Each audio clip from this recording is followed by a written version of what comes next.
Hey guys, this is Sunday out of 17 here, and I'm here with another blog. And it's a week before E3, and a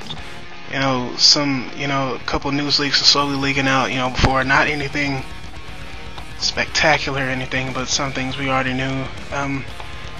For this video, I just want to talk a little bit about the Wii and where it currently stands. Let's see, to this date, I think there's about 4 or 5 games that have came out for the Wii that are worth noting. We have, let's see, first is Lost in Shadow, and you have Mario Sports Mix, you got Conduit 2, and I think I could think of another one, is probably Trackmania. I think that's out already. As you can see, it's pretty barren so far, but next week I think Nintendo's gonna announce Xenoblade and The Last Story to be localized for North America, and Europe got theirs announcement localization I think a week or two ago. I'm not sure, but yeah, if all goes right, we'll have those games before the end of the year. And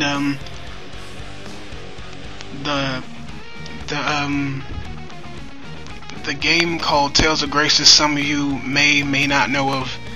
It's part of the Tales series that came out in 2009 in Japan, and it hasn't been released out of Japan yet.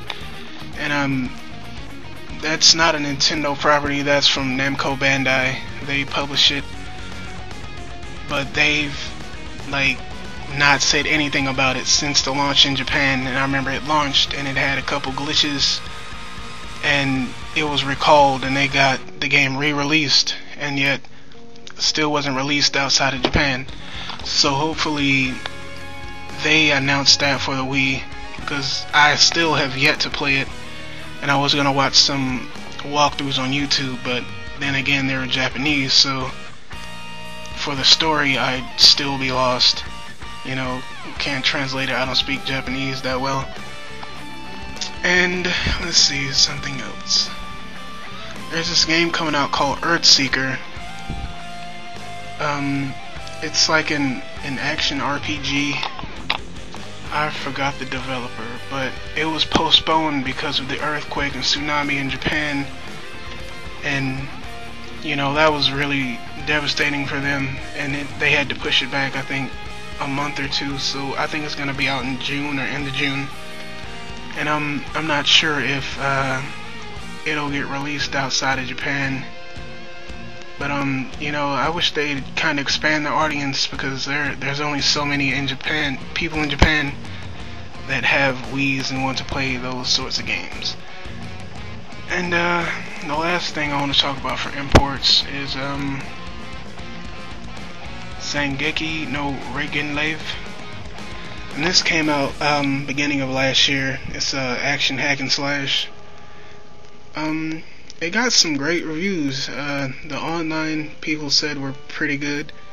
I saw some online people playing, some people from America playing with some people from Japan, and it looked pretty smooth.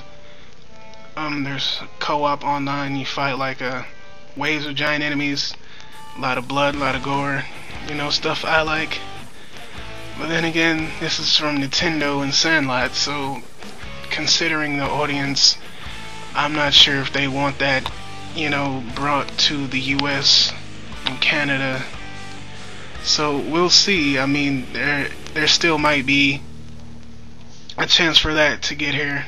And let's see, for the titles that were announced earlier this year, we have the new Kirby game, Pandora's Tower, which was just released last week in Japan, Rhythm Heaven, WarioWare. I think there was a WarioWare game. I'm not sure. I might have misread something.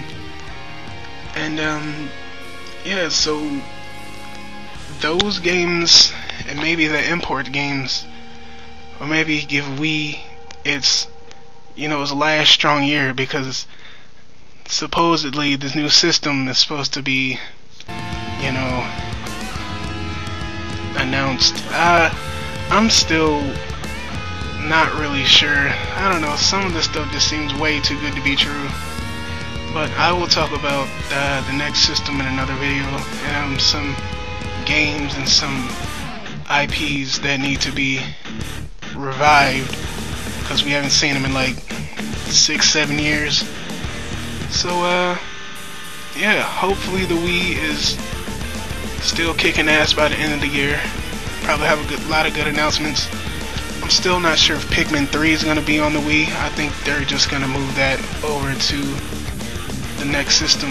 And the same thing with Skyward Sword, like what they did with Twilight Princess. It was on GameCube and Wii, but the Wii got motion controls. So if they did that again, I really wouldn't mind.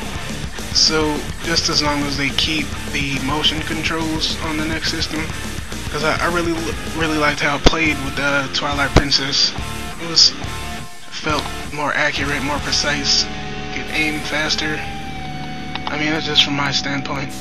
But yeah, that's it for this video. I'll have another up later on today.